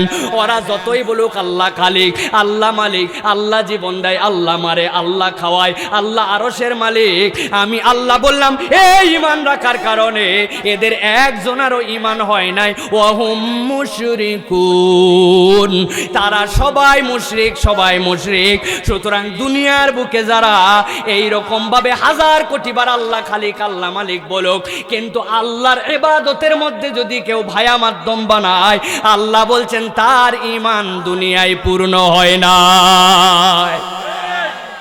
বগুড়ায় যাচ্ছি আমি, মাহফিল আমার বগুড়ায় অবরোধ হলো একবার, অবরোধের মধ্যে কোনো বাহন না পায় নসিমনের মধ্যে উঠছি, নসিমনে যাচ্ছি, আরো 10 জন লোক নসিমনে, খুব খুশি খুশি পরিবেশ। দেখি বড় একটা ড্যাগ আছে, জিজ্ঞাসা করলাম, চাচা কই যান? কয় আমরা মহস্থানে যাই। নাম শুনছেন? কি জন্য যাচ্ছেন? কয় বাবা, আমার এই 4 বছরের নাতি ছেলেটা দেখতে পাচ্ছ, এর একটুখানি সিন্নি দেওয়ার জন্য যাচ্ছি। কি জন্য সিন্নি দিচ্ছেন? বলে 4 বছর হয়েছে, এখন পর্যন্ত খালি মা মা, এর বাহিরে কোনো কথাই উচ্চারণ করতে পারে না। ওর মা মান্যত করছে, বাবা মহস্থানের কাছে যাওয়ার পরে একটু সিন্নি দিবে। আমি বললাম সিন্নি দিলে কি হবে? ওই সিন্নি দিলে আল্লাহর বড় ওলি, তাহলে ওই ওসিলাই যদি বাচ্চাটার একটু জবান খোলে। আমি বললাম এই বাচ্চা দিছে কে? কয় কে দিছে মানে? বাচ্চা আল্লাহ দিছে। এই বাচ্চা খাওয়াই কে? এই বাচ্চার যে সিন্নিটা ওইখানে দিচ্ছেন, ওই সিন্নিটা দিছে কে? আল্লাহ। আসমান বানাইছে কে? আল্লাহ। জমিন বানাইছে কে? আল্লাহ। মুরব্বিরে বললাম সবই আল্লাহ, তাইলে ওই জবান দেওয়ার ক্ষমতাটা কি ওই বাবা মহস্তানের কাছে দিছে নাকি? কয় আস্তাগফিরুল্লাহ আল আযীম। জবান দেওয়ার ক্ষমতা কেন মহস্তানের বাবার কাছে থাকবে? উনার কোনো ক্ষমতাই নাই, কিন্তু উনি বড় আল্লাহর ওলি। ইবাদত করতে করতে আল্লাহর এমন প্রিয় হয়ে গেছে উনি দিতে পারে না, তবে সিন্নি দিলে উনি একটু খুশি হয়। উনি খুশি হলে আল্লাহকে বলে দেয়, আল্লাহই দেয়, কিন্তু একটু ওই বাবার মাধ্যম দিয়ে দেয়। ও মুসলমান, আপনাদের কাছে বলি, এই ঈমান নিয়ে যদি আপনি আমি কবরে যাই, আবু জেহেল উতবা সাইবার সাথে আপনার আমার হাসর নাসর হবে, ঠিক কিনা? এরকম মুসলমান আছে কিনা? দোস্ত বলতেছে মন খারাপ কেন? ওই দোস্ত দ্বিতীয়বার আবেদন করছিলাম, এখন পর্যন্ত ইন্ডিয়ার ভিসাটা পেলাম না, দোয়া করে এবার যেন ভিসা হয়। 7 দিন পর দোস্তের মুখ খুশি। কি ব্যাপার দোস্ত? কই ইন্ডিয়ার ভিসা পাইয়া গেছি। কেন যাচ্ছিস ইন্ডিয়ায়? কই বলিস না, আমরা স্বামী স্ত্রী দুইজনই চেক করাইছে, আমাদের কোনো দোষ খুঁজে পাওয়া যায় নাই, কিন্তু 5 বছর হলো আমাদের কোনো বাচ্চা হয় না। এবার নিয়ত করছি বাবা আজমির শরীফে যাইয়া আমরা এবার লাল সুতা দুইজন ধারণ করব, আর আমরা 1,01,101 টাকার একটা মান্যত নিয়ে যাচ্ছি। ভালো কথা। জিজ্ঞাসা করলাম আজমির শরীফে আর ইন্ডিয়াতে যে যাচ্ছেন ওখানে কি বাচ্চার ফ্যাক্টরি দিছে নাকি? কয় না না, বাচ্চার আবার ফ্যাক্টরি হবে কিভাবে? তো আজমির থেকে কিভাবে বাচ্চা আনবেন? কয় আর কথা বলো না, আজমির শরীফে যাচ্ছে, বেয়াদবি করো না, তোমারও কিন্তু ক্ষতি হতে পারে। আমি বললাম ভাই আমি তো কোনো আউলিয়ার সাথে বেয়াদবি করতেছি না, হযরতে খাজা মঈনুদ্দিন চিশতি আজমিরি রহমাতুল্লাহি আলাইহির হাতে লক্ষ লক্ষ মানুষ মুসলমান হয়েছে, তার কাছে কালেমা পড়েছে, তার কাছে ঈমান শিখেছে, তার সাথে বেয়াদবি তো বেয়াদব ছাড়া কেউই করতে পারে না, ঠিক কিনা? কিন্তু তুমি যাও কেন? বলে আমি উনার কাছে যাচ্ছি এই জন্য। উনি কি সন্তান দেয় নাকি? না, উনি সন্তান দেয় না, তো যাও কেন? বলে উনি ইবাদত করতে করতে আল্লাহর এমন বুজুর্গ হয়ে গেছে, উনার বুজুর্গ হয়ে আল্লাহর মধ্যে উনি শামিল হয়ে গেছে, উনার দেওয়ার কোনো ক্ষমতা নাই, কিন্তু উনার কাছে যদি একটু মান্যত দেওয়া হয় উনি খুশি হয়ে আল্লাহরে বলে দেয়, আল্লাহই দেয়, কিন্তু বাবা আজমিরের মাধ্যমে দেয়।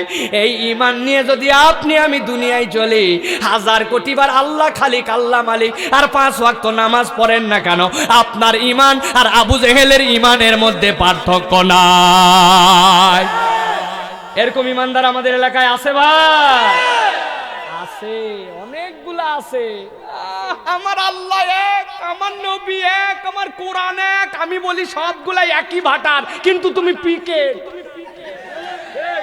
ঠিক কিনা? কতগুলা ঝামা। ভালো করে ঈমান বুঝেন প্রিয় মুসলমান।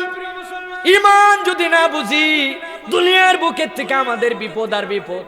আমার মসজিদের মধ্যে একজন আসছে, হুজুর চলেন একটু দোয়া করা লাগবে। গেলাম, আলোচনা শেষের দিকে, ভালো করে বুঝেন। দোয়া করার জন্য কি হয়েছে? কয় হুজুর আমি একটা নতুন বাস নামাইছি। বাহ মাশাআল্লাহ। যাই দেখি সুন্দর বাস, উপর দিকে লেখা হচ্ছে আল্লাহর নামে চলিলাম, তার উপর দিয়ে লেখা হযরত বাবা শাহজালাল, দরজার কাছে লেখা গাউসুল আজম বগদাদি। কি রে ভাই? আমি বললাম ভাই বুঝলাম না তো, উপরে বাবা শাহজালাল, দরজায় বগদাদি। আর বলেন না হুজুর, কি হয়েছে? এইগুলা নাম দিলেন কেন? কয়গুলা বরকতান দিছি। কি বরকত? কয় উনারা আল্লাহর বড় ওলি। আপনি তো জানেন বাসের ড্রাইভাররা যে খারাপ, হেল্পাররা যে খারাপ, রাস্তাঘাটের যে অবস্থা, ঋণ করে বাস কিনছি, কোথায় বাদাই দিয়া অ্যাক্সিডেন্ট করায় আমার পুঁজিবারটা সব হারায় যায়। এই জন্য আল্লাহর নামের সাথে বড় বড় 2টা ওলিয়া উলিয়ার নাম দিয়েছে, যাতে উনারা একটু নজরে নজরে রাখে। আপনারা দেখছেন বাসে এরকম নাম আছে? কি জন্য দিছে খবর নিয়ে দেখেন। আমি বললাম তার মানে উনারাই হচ্ছে আপনার এই রিজিক দিছে। আরে না, উনারা রিজিক দিবে কেন? বাসের এই আপনি যে ঋণ করছেন এই ঋণের টাকা উনারা দেয়? আরে না, আল্লাহ দিচ্ছে, আল্লাহ খাওয়ায়, আল্লাহ মালিক। ইনাদের নাম দিয়েছেন কেন? উনারা বড় আল্লাহর ওলি, আমরাও তো স্বীকার করি না, কিন্তু উনারা ওলি হয়ে আল্লাহর এত কাছাকাছি চলে গেছে, উনার নাম বাসের মধ্যে দিলে উনি খুশি হয়। উনি খুশি হলে আল্লাহরে বলে দেয় বাস যতই উল্টা পাল্টা চালাক তাহলে অ্যাক্সিডেন্ট হবে না। এই ঈমান নিয়ে যদি আপনি চলেন দুনিয়ার বুকে, প্রিয় ভাই আপনারে বলি, আপনার ঈমান হয় না, ঈমান বোঝা হয় নাই। ঈমানদার নামে বেঈমান হয়ে আমরা দুনিয়ায় ঘুরতেছি। তাহলে ঈমান বোঝার দরকার আছে কিনা? সর্বশেষ আরেকটা পয়েন্ট বলি, ভালো করে মনে রাখবেন। এই পয়েন্টটাতে আমাদের অধিকাংশের ঈমান হারা হয়ে যাচ্ছে। প্রিয় মুসলমান, ইসলাম বুঝাই দিবেন, ওই দিনকে ভয় করেন। আল্লাহ রাব্বুল আলামিন যে বললেন যেই নিয়ামতের মধ্যে আমাদেরকে রাখতে চান, সেই নিয়ামতকে আমাদেরকে পালন করতে হবে। সেই নিয়ামতওয়ালা হচ্ছে তিনটা, ইন্নাল্লাযীনা আমানু ওয়াল্লাযীনা হাজারু ওয়া জাহাদু ফি সাবিলিল্লাহ উলাইকা ইয়ারজুনা রাহমাতাল্লাহ। আল্লাহ বলছেন এই তিন শ্রেণীর মধ্যে যারা শামিল হবে, আমি আল্লাহ তাদেরকে আমার রহমত দিয়ে দিয়ে ভরায় দেব। সুবহানাল্লাহ বলেন। আমরা কি আল্লাহর ঈমানদার প্রকৃত বান্দা হতে রাজি আছি?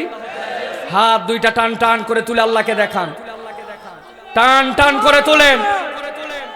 প্রিয় মুসলমান, আল্লাহর কাছে একটু দেখায় দেন যে রব্বুল আলামিন, আমরা তোমার কাছে সাক্ষ্য দিচ্ছি আমরা ঈমানের মউত চাই, বলেন আল্লাহুম্মা আমিন। আল্লাহ কোরআনের পক্ষে আমরা থাকতে চাই, বলেন আল্লাহুম্মা আমিন। আল্লাহ আমরা কোরআন নিয়ে মরতে চাই, বলেন আল্লাহুম্মা আমিন। আল্লাহ আমরা ঈমান ইসলাম নিয়ে আল্লাহ আমাদের এই দেশ ও পুরো পৃথিবীতে খেলাফতে ইসলাম যেন প্রতিষ্ঠিত হয়, সেই আন্দোলনের শরীক থাকতে চাই, বলেন আল্লাহুম্মা আমিন। লিল্লাহে তাকবীর, লিল্লাহে তাকবীর। আল কোরআনের আলো, আল হাদিসের আলো, তোমার নেতা আমার নেতা, লিল্লাহে তাকবীর। আল্লাহ কবুল করুক, বলেন আল্লাহুম্মা আমিন। আল্লাহ রাব্বুল আমিন আমাদের আশা বসা, আমাদের আয়োজন, আমাদের বক্তব্য সবগুলাকে আমাদের নাজাতের ওসিলা হিসেবে কবুল করে নেন, বলেন আল্লাহুম্মা আমিন। দোয়া চাই আপনাদের কাছে, আপনারা দোয়া করবেন ময়দানে যেন আমাদের